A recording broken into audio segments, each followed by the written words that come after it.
Nagtatrabaho. Okay, tanungin nyo ang mga tambay kung if they feel the same things. Hindi. Pero dahil sa kasalanan ni Adam and Eve, sinumpa ng Diyos ang lupa. Ibig sabihin, magiging mas mahirap na ang trabaho. At dito sa storya ni Cain, siya mismo ang sinumpa ng Diyos na kahit anong effort niya sa trabaho, mailap na ang fulfillment. Wala nang joy. Mawawala na yung enjoyment mo sa pagtatrabaho.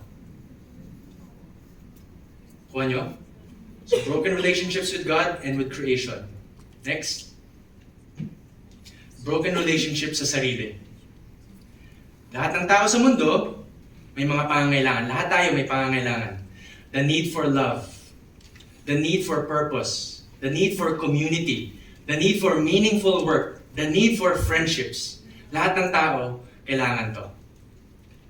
Pero dahil sa kasalanan, meaning I reject God at ako ang masusunod, ang mangyayari dito, imbis na Diyos ang magpupuno ng mga pangangailangan ko, ako na ngayon ang maghahanap para punuin yun. May diskarte ko na ngayon para punuin yun. Pero dahil hindi ganun ang disenyo ng buhay na maging self-sufficient tayo, marami sa mundo, especially mga ayaw magpasakop sa Diyos, sila ang mga sobrang problemado, lito, at ligaw sa buhay. Tignan itong bunga ng kasalanan ni Cain. Tignan niyo yung highlighted words. Sa English, mas captured eh. Wandering fugitive, wandering fugitive. Ang ibig sabihin ng nod is wandering. So 3 beses inulit yung wandering. Okay, wandering, hindi ito yung wandering meaning magta-travel ka sa ibang bansa. O pupunta ka sa ibang lugar. Hindi yun ang ibig sabihin ng wandering dito, okay? Ang ibig sabihin nito is wala kang pahinga. Hindi lang to physical. Palagi kang ligaw. Hindi mo alam kung anong ginagawa mo sa buhay.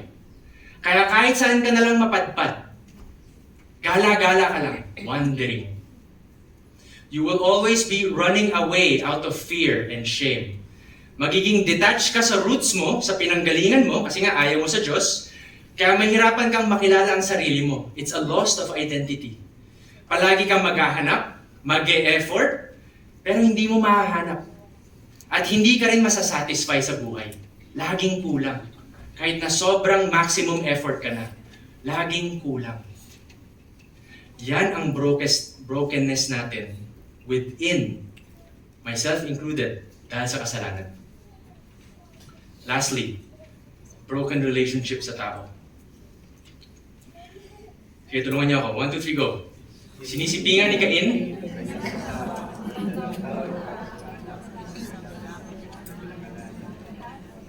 Pagkatapos ng pinasipain, isang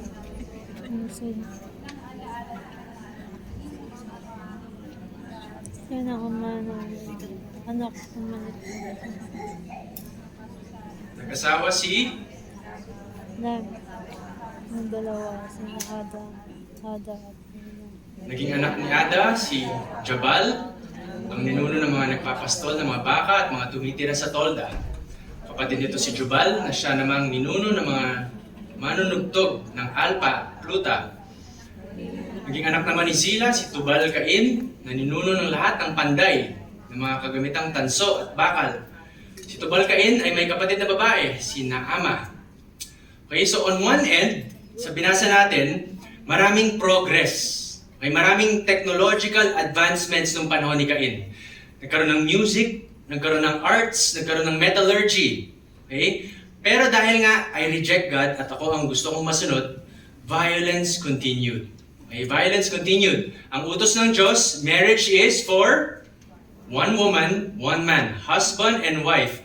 Pero dito, okay, sa anak ni Cain na si Lamech, he disregards the command of God. Okay, dito nagsimula ang bigamy na eventually naging polygamy.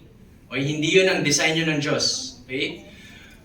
Mamaya, papakita ko sa inyo kung gaano karahas tong si Lamech. Okay, hindi siya mabuting tao na nagmamahal sa kapwa.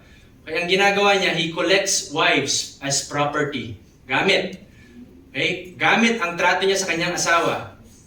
Kasi nga, I exist for my own benefit. Ayaw ko sa Diyos. Kaya ang trato ko sa iba, kahit sa asawa ko, kahit sa mga anak ko, gamit. So itong lungsod ni Cain is a city built on violence. A city built on violence. Where marriage, work, and even life itself is mistreated, abused, and neglected. Okay? It's a city na ayaw ko sa Diyos. It's a city that has rejected God. This is a godless city. And every generation becomes more and more godless, more and more violent, more and more self-centered. Ngayon, bigyan mo tayo ng example. Lest you think na ang Bible, luma na yan, nung sinuunang panahon pa yan, hindi na nag-a-apply ngayon yan. Tignan niyo itong stats mula sa World Health Organization tungkol sa violence against women. So sa statistics na to, laban sa kababaihan, particularly sa kanilang mga partners, okay, whether asawa, ex-asawa, boyfriend, or ex-boyfriend, yung technical term nila is intimate partner violence. Okay, makinig kayo. And basahin ko sa inyo yung definition ng domestic violence. Domestic violence refers to patterns of violent, threatening, abusive, or controlling behaviors that cause hurt and or fear for the safety and well-being of the people involved. So sabi sa article, 30% of women globally sa buong mundo have been physically, emotionally, sexually, financially, verbally violated by their intimate partners. And nabasa ko rin dito, kasama dito ang stalking. If you've ever experienced being stalked before. Now, we have 8 billion people in the world. 8 billion. Okay, 8.2 na tayo ngayon. And halos 50-50 ang lalaki sa babae. Halos 50-50. So that's about 4 billion women in total. Okay, estimate, 4 billion total in women. Women in total. Ilan ang 30% nun? More than 1 billion. More than 1 billion. More than 1 billion women ang nakakaranas at nakaranas ng karahasan. Sige, digest yun for a while. At itong statistics na to, ay yun mga reported. Reported. Just imagine kung gaano pa karami ang hindi nare-report. Siguro magdadagdag pa ng isa pa o 2 pang billion yan. At sabi nila, hindi raw nagre-report for many reasons. And I want you to listen. Kasi if you are in this situation, nandito po ang Bartley, nandito po ang leaders, nandito po ang leaders natin para tulungan po kayo. Or kung may kilala kayo. Okay? Ito raw yung mga reasons for not reporting. Takot na baka lalo silang saktan or takot na gumanti sa kanila. O yung kanilang mga partners.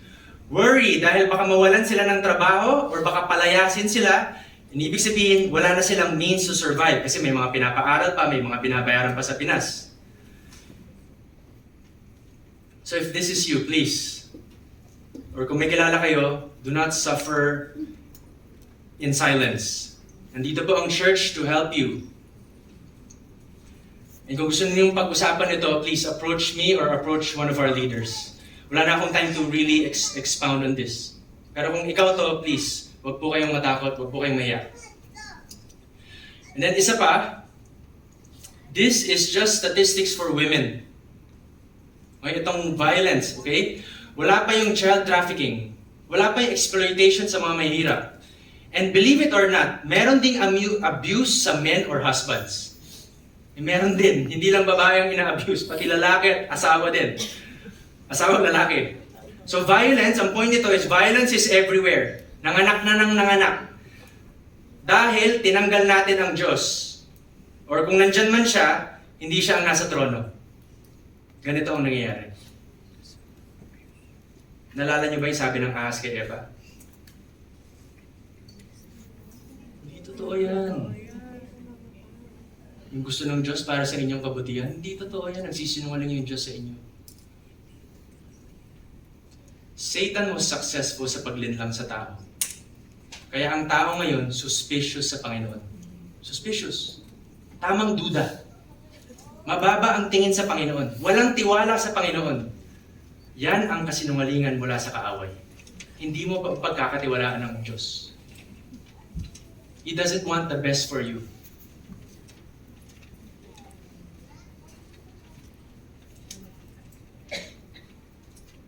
Pero kapag tinanggal natin ang Diyos sa trono ng puso natin, siguradong gulo, violence, broken relationships ang kalalabasan.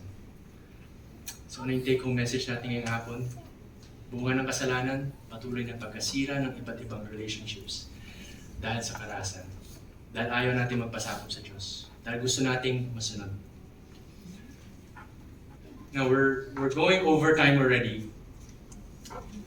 Can I ask for just some 10 minutes more? Okay lang ba? Kasi kung umuwi tayo ng walang solusyon,